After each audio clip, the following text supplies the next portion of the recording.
Have you ever wondered why you feel responsible for everyone else's pain? Why you rush to fix, to comfort, to carry burdens that are not your own? Why, no matter how much you give, it never feels enough? The truth is hidden in a collapse that few dare to face, the collapse of your own boundaries, and Carl Jung warned us of this danger. Because the empath's greatest strength, their ability to heal, can also become their greatest weakness when it is directed only outward, never inward. You have felt this, the exhaustion after holding everyone together, the emptiness after listening to stories that drain you while no one asks about your own, the silence when you finally break and no one is there to catch you. You carry shadows that don't belong to you. You step into the abyss of others, hoping to rescue them, only to lose yourself deeper each time. This is the hidden cost of being too good. Empathy is powerful. It allows you to enter another's world, to see what is unspoken, to feel what is invisible. But Jung would remind you, every gift carries its shadow. To sense others so deeply is also to be at risk of forgetting yourself entirely. And when you forget yourself, you collapse into mediocrity, emptiness, and manipulation, because the world will gladly use your glow as long as you keep giving it away for free. Jung observed that people live in masks, personas built for survival. Behind them lies the unconscious, heavy with fear, shame, and unspoken desires. Most people refuse to face it. They project it onto others, and empaths, open, receptive, luminous, become the easiest containers. This is why you are the one people come to when they are broken, but disappear from when they are healed. This is why manipulators seek you out, not because you are weak, but because you are strong enough to carry their shadows. But Jung gave us a warning. If you do not turn inward, you will live forever trapped in the pain of others. You will confuse their suffering with your destiny. You will call their wounds your purpose, and in doing so, you will betray yourself. The dream of helping everyone will collapse into the abyss of self-neglect. Think of how often you've been told that being too sensitive is a flaw, that you need to toughen up, that your silence, your empathy, your glow makes you vulnerable. But Jung would argue the opposite. Your sensitivity is your strength, yet only if you master it, only if you direct it inward before you give it outward. Because without inner awareness, your empathy becomes slavery. You become chained to the endless needs of others, while your own soul starves. This is the paradox of the empath. You save others while silently collapsing inside. You project strength while secretly drowning. You shine for everyone, but never for yourself. And in this silent collapse lies Jung's warning: stop saving others first. Save yourself. Because the moment you turn your gift inward, you awaken.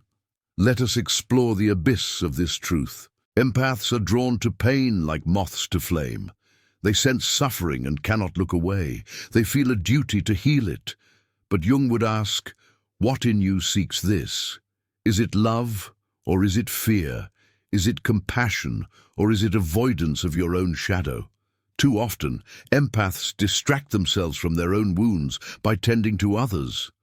They fear their inner silence, so they fill it with the noise of others' problems. They fear their inner darkness, so they escape into the shadows of strangers. In doing so, they avoid their own unconscious. Jung called this avoidance participation mystique, losing oneself in the lives and emotions of others instead of individuating, instead of becoming whole. And this is why many empaths feel empty. They are endlessly entangled, endlessly carrying, endlessly absorbing, but never becoming. Because becoming requires turning inward. Picture this: a healer who bleeds while healing others. Their patients rise, but they fall. Their gift is real, but it is unsustainable. This is the empath who refuses Jung's warning. This is the empath who heals everyone but themselves, and eventually this path collapses, because no one can give forever without receiving. No one can glow forever without renewal. Jung would tell you, healing begins with the shadow, and your shadow is not out there, in others. It is within you. The repressed anger you hide to remain good, the unspoken grief you bury to remain strong, the hidden desires you deny to remain kind. Until you face these, your empathy is incomplete, because true compassion does not come from denial, but from integration.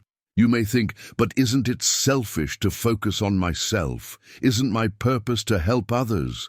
This is the lie that keeps empaths enslaved. Jung's answer is clear. Individuation, the path to wholeness, is not selfish.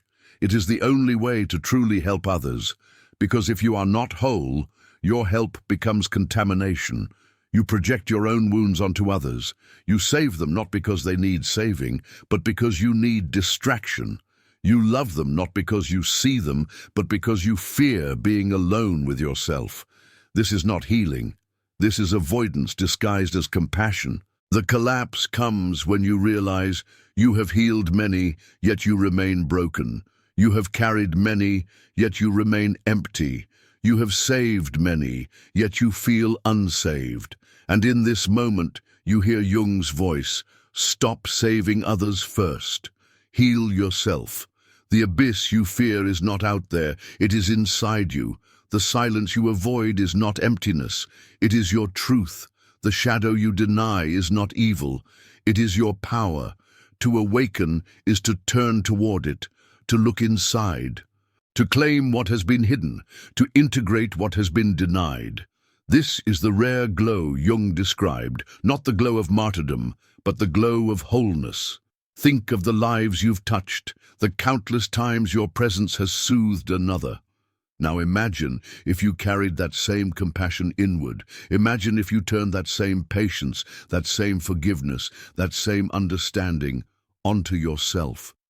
What would you become? Stronger, clearer, whole, no longer drained, no longer confused, no longer collapsing, but luminous, unshakable.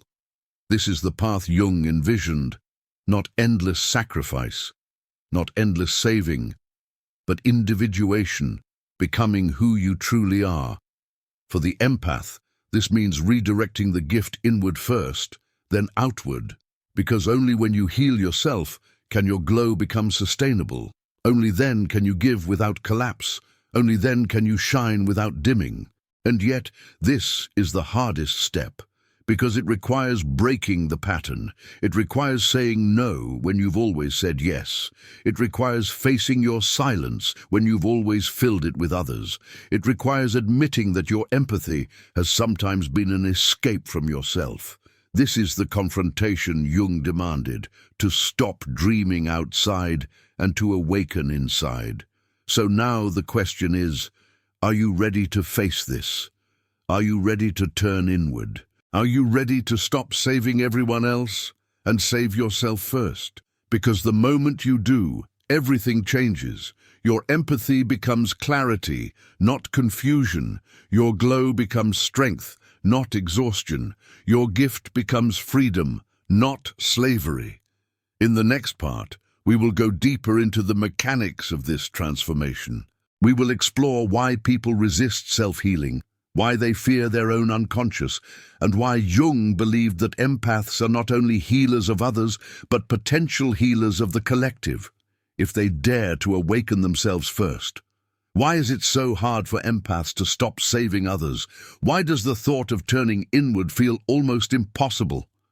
Jung believed the answer lies in the unconscious, in what we fear most, ourselves. The greatest resistance to healing is not the complexity of the process, but the terror of silence, because in silence there are no distractions.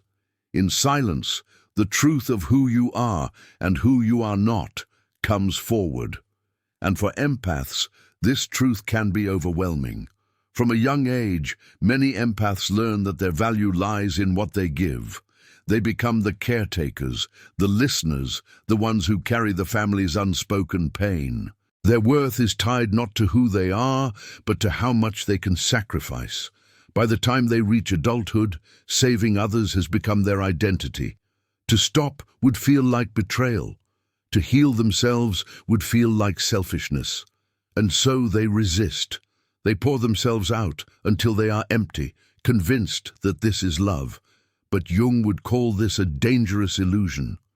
Jung's psychology reveals why this pattern is so destructive. When you neglect your own unconscious, you repress what you cannot face. Repression is not healing, it is avoidance. The repressed emotions, anger, fear, desire, do not disappear. They sink into the unconscious and grow in power. Eventually, they erupt in ways you cannot control: depression, anxiety, self-sabotage, toxic relationships. Jung warned, until you make the unconscious conscious, it will direct your life and you will call it fate. For empaths, this fate often looks like endless cycles of exhaustion and heartbreak. But why do empaths cling to saving others? Because it feels safer to carry someone else's darkness than to face their own. Projection is the key here. Jung taught that what we cannot face in ourselves, we project outward. Empaths often attract broken, wounded people because they themselves carry unacknowledged wounds. By saving others, they are unconsciously trying to save themselves. But because the healing is directed outward, it never reaches the core. They remain fragmented, caught in endless projection. Think about it. How many times have you been drawn to someone who needed saving, someone in chaos, someone who drained you? And yet you stayed. You told yourself it was compassion. You told yourself it was love. But beneath it all, it was projection. You were rescuing the parts of yourself you had abandoned. Jung would say, until you face those parts directly, you will be trapped in this cycle. The fear of self-healing is also tied to identity. If you are not the rescuer, who are you? If you are not the one who sacrifices, who remains? For many empaths, the thought of letting go of this role feels like death. And in a way, it is the death of the persona, the mask that says, I am only valuable when I save others. Jung insisted that individuation requires the death of false identities. Only then can the true self emerge. But death, even of a mask, is terrifying. This is why empaths resist solitude. In solitude, there is no one to save. In solitude, the mask cracks. In solitude, the unconscious rises. Silence becomes unbearable because it reveals how empty you feel inside. But Jung would insist, only by entering that silence, only by facing that emptiness, can you begin to heal. Because emptiness is not the end. It is the space where the self can finally grow. Yet the collective world does not encourage this. Society rewards extroversion, noise, sacrifice. It tells empaths, give more, care more, lose yourself more. It calls selfish what is actually survival. This cultural pressure keeps empaths enslaved to their role. But Jung would argue that true healing always runs counter to culture. Individuation means breaking away from collective expectations and claiming your own path. For the empath, this path begins with saying no. No to the endless demands. No to relationships that drain. No to the illusion that worth equals sacrifice. No to the belief that love means carrying everyone's pain. Jung would call this boundary making, the conscious choice to protect the self from being devoured by the collective. Without this, the empath collapses. With it, they rise. Consider this. When you heal yourself, you do not abandon others. You empower them. By refusing to carry their shadows, you force them to face their own unconscious. By no longer rescuing, you allow them to awaken. This is what Jung meant when he said, the greatest burden a child must bear is the unlived life of the parents. Empaths often carry the unlived lives of others, but this robs those others of their responsibility. True compassion is not rescuing, but empowering, and that begins with empowering yourself. Self-healing also changes the nature of empathy itself. Instead of being a sponge that absorbs everything, you become a mirror that reflects truth. Instead of drowning in the collective unconscious, you become grounded in your own.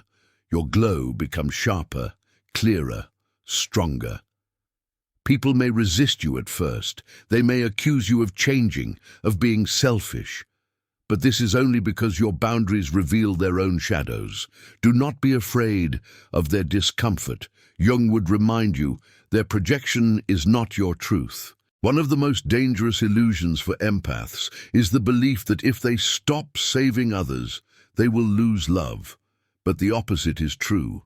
The love you attract while abandoning yourself is not love. It is dependency, manipulation, projection. Only when you stand whole, when you heal yourself, do you attract relationships rooted in truth. Jung believed that individuation naturally draws authenticity, and authenticity cannot coexist with exploitation. The journey inward, however, is not easy. The unconscious holds both light and shadow. When you first turn inward, you will encounter the parts you have long denied. Rage, jealousy, fear, shame. It will feel like collapse, but this collapse is necessary. Jung compared it to alchemy, the process of turning base metal into gold. The base material is your shadow, the fire is your willingness to face it, the gold is your transformation. For empaths, this gold is the rare glow that no longer fades, no longer drains, no longer collapses. So ask yourself, what are you avoiding? What wound are you distracting yourself from by saving others? What shadow do you refuse to face? Jung would challenge you, do not look away. Because the moment you face it, you awaken. And when you awaken, you no longer need to save others to feel whole. You no longer need to carry what is not yours. You stand firm, clear, radiant, and from that place, your empathy becomes not slavery, but strength. In the next part, we will go deeper into Jung's vision of individuation. We will explore how self-healing leads to wholeness, how facing the shadow ignites transformation, and why the empath's glow becomes unshakable only when it is rooted in authenticity. What does it truly mean to heal yourself first? What does it look like to stop carrying the world on your back and finally face your own unconscious? Jung gave us a name for this process: individuation. It is the journey of becoming whole, of integrating all that you are, light and shadow, conscious and unconscious, persona and true self. For empaths, individuation is not optional, it is survival, because without it, your gift collapses into self-destruction. With it, your gift transforms into power. The path begins with shadow work. Jung described the shadow as everything we reject, deny, or repress about ourselves. For most people, the shadow is hidden. But for empaths, the shadow is often projected outward. They see it in others before they see it in themselves. They recognize pain, manipulation, fear, because they carry those same elements buried within, yet they avoid turning inward. It feels safer to heal others than to face their own darkness. But Jung would say, until you integrate your shadow, you are not whole. Shadow integration is not about erasing darkness. It is about acknowledging it, owning it, and transforming it. The empath who admits to anger, envy, or resentment does not become less compassionate. They become more authentic. They stop pretending to be endlessly good and start becoming real. And in that realness, their empathy gains depth. Because they no longer pity others from a place of superiority, they connect with them from shared humanity. Think of the difference between false light and true light. False light shines only when it denies darkness.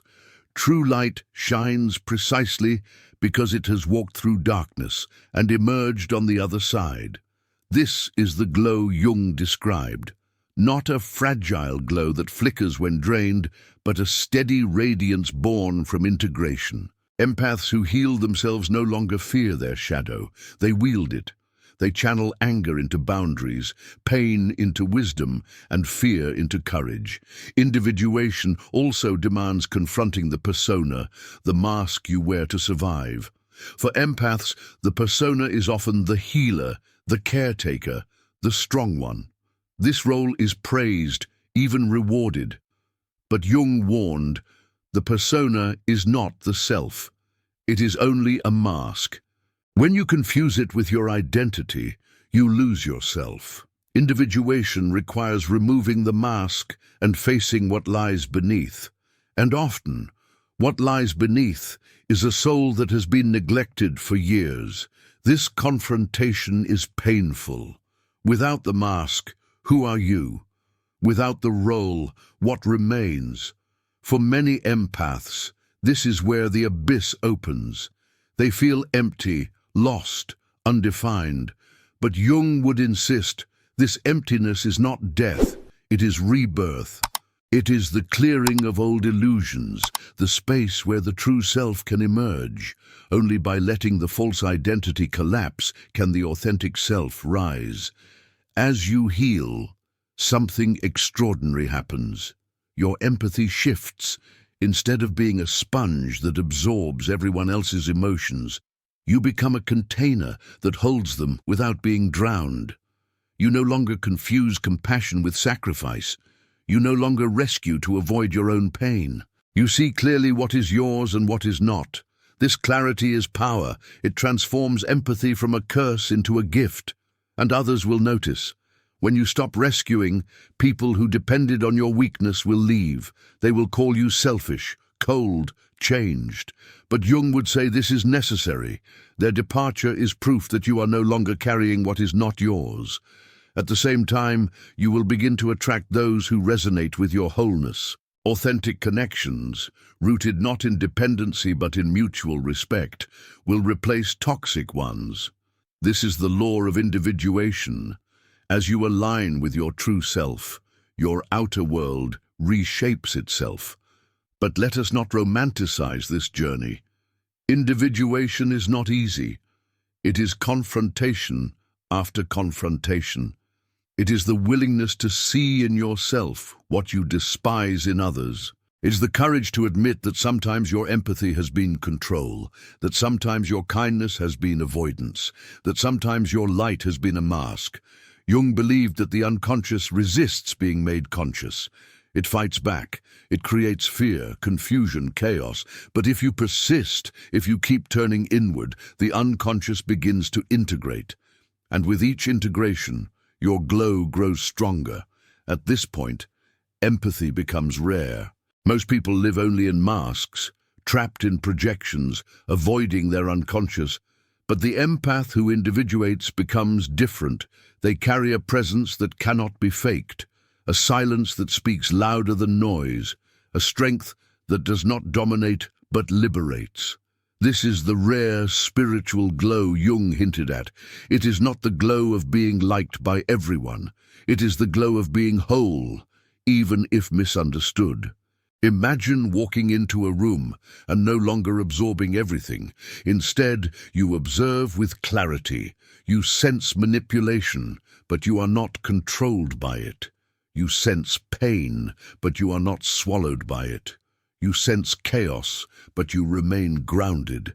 This is the transformation. You are no longer at the mercy of your gift. You wield it. And when you choose to offer it, it heals without draining. This transformation also redefines what it means to save others.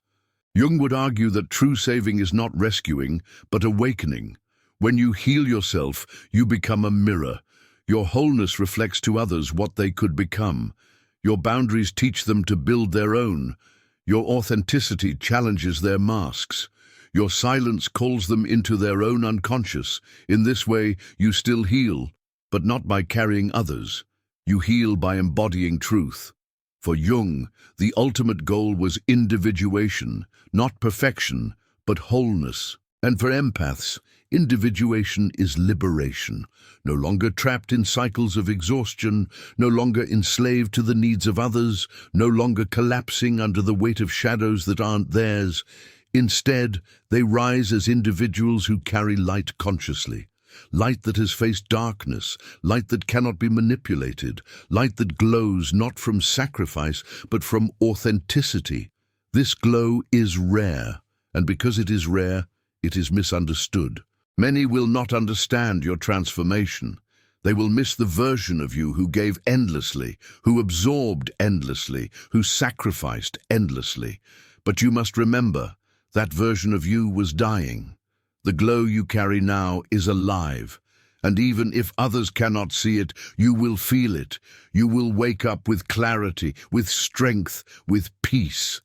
You will know, this is who I truly am. So ask yourself, what would it mean to stop saving others and finally save yourself? What would it mean to face your shadow, remove your mask, claim your glow? Are you ready to stop drowning in others' unconscious and awaken your own? Because the moment you do, you will step into what Jung called the privilege of a lifetime, to become who you truly are. In the next part, we will reach the climax of this journey. We will explore how to put this transformation into practice, concrete steps, boundaries, rituals, and how to embody the rare glow that Jung believed empaths could carry when they finally turn inward. You've seen the cost of always saving others. You've felt the emptiness, the collapse, the silence when no one was there to save you. You've walked through Jung's vision of the shadow, the mask, the unconscious, and now you stand at the threshold. The choice is clear. Remain in cycles of exhaustion or awaken into wholeness. Jung called this moment the turning point. For empaths, it is the moment when you finally say, enough. But how do you do it? How do you stop patterns written into your identity for years? How do you stop saving others without drowning in guilt? How do you heal yourself first without losing love? The answer is not in theory, but in practice, because individuation is not an idea. It is a daily act of courage, and it begins with the smallest choices. The first step is boundaries. Jung believed that individuation requires separation from the collective. For empaths, this means learning to say no. No to demands that drain you. No to relationships that exploit you. No to the illusion that love equals sacrifice. Saying no is not rejection. It is protection. It is drawing a line between what is yours and what is not. Each time you say no, you reclaim a piece of your soul. Each time you say no, your glow strengthens. The second step is solitude. Jung wrote that loneliness does not come from having no people around you, but from being unable to communicate the things that seem important to you. Empaths often fear solitude because it strips away distractions. But solitude is not emptiness. It is the laboratory of the soul. It is the space where you meet yourself without masks, without projections. Practice silence. Sit in it daily. At first it will feel unbearable, but soon you will notice the whispers of your unconscious rising. Pay attention. This is where healing begins. The third step is shadow work. Write down your unspoken feelings. Rage, jealousy, fear, desire. The parts of you you've denied to remain good. Bring them into the light. Do not judge them. Do not repress them. Simply observe. Jung insisted that the shadow is not evil. It is energy. It becomes destructive only when denied. By acknowledging it, you transform it. Anger becomes boundary. Fear becomes wisdom. Grief becomes depth. The fourth step is ritual. Healing is not only mental, it is symbolic. Jung saw symbols as bridges to the unconscious. Create rituals that embody your transformation. Light a candle each time you choose yourself. Burn a letter of what you release. Walk in nature with the intention of meeting your shadow. These acts speak directly to the unconscious, anchoring change beyond words. The fifth step is self-compassion. Empaths often extend compassion to everyone but themselves. They forgive others endlessly but punish themselves mercilessly. This must end. Practice turning your empathy inward. When you feel drained, instead of asking, "Who needs me?" ask, "What do I need?" When you feel broken, instead of rushing to fix someone else, sit with your own wound. Hold yourself the way you have held others. This is not indulgence. This is survival. As you integrate these practices, something shifts. You begin to feel different in your body. The constant tension eases. The weight of others' pain lifts. Your energy returns. You notice clarity in situations that once confused you. You no longer absorb everything unconsciously. You choose what enters your space.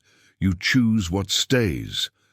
This is the glow, not a fragile glow given away until it fades, but a steady radiance that grows stronger with each act of self-healing. Others will notice.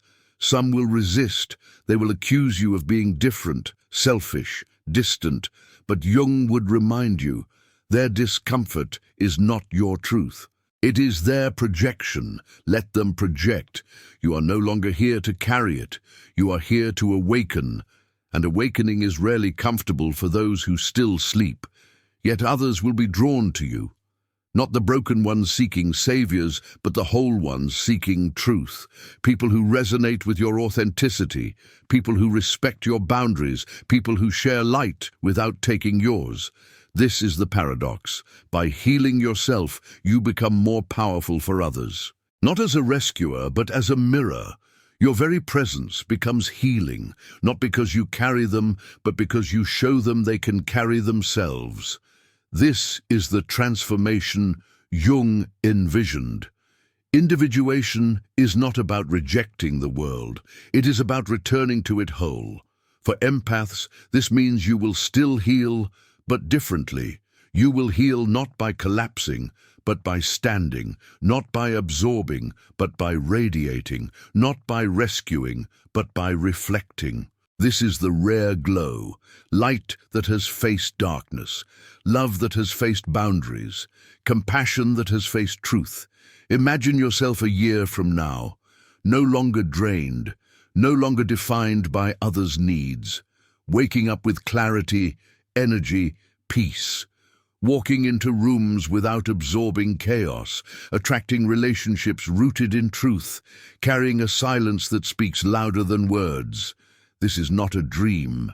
It is the fruit of self-healing. Jung's final warning becomes your final awakening. Stop saving others first. Save yourself, and in doing so, you save your life. Now, let us turn this into action. Ask yourself tonight, where am I giving too much? Where am I carrying what is not mine? Write it down, burn it, release it. Tomorrow, say no once where you would have said yes. Create space. Sit in silence for 10 minutes. Journal one hidden emotion. Repeat daily. Small acts build into transformation. And with each act, your glow strengthens. Carl Jung's message echoes across time. The privilege of a lifetime is to become who you truly are. For empaths, becoming who you truly are means no longer drowning in others' unconscious. It means no longer confusing sacrifice with love. It means awakening to your own power. And when you do, you will discover the truth. You were never here to save everyone else. You were here to awaken yourself. And in your awakening, you inspire the world. So I leave you with this question. Are you ready to stop saving and start living? Are you ready to face your shadow, remove your mask, and claim your glow? If you are, write it below.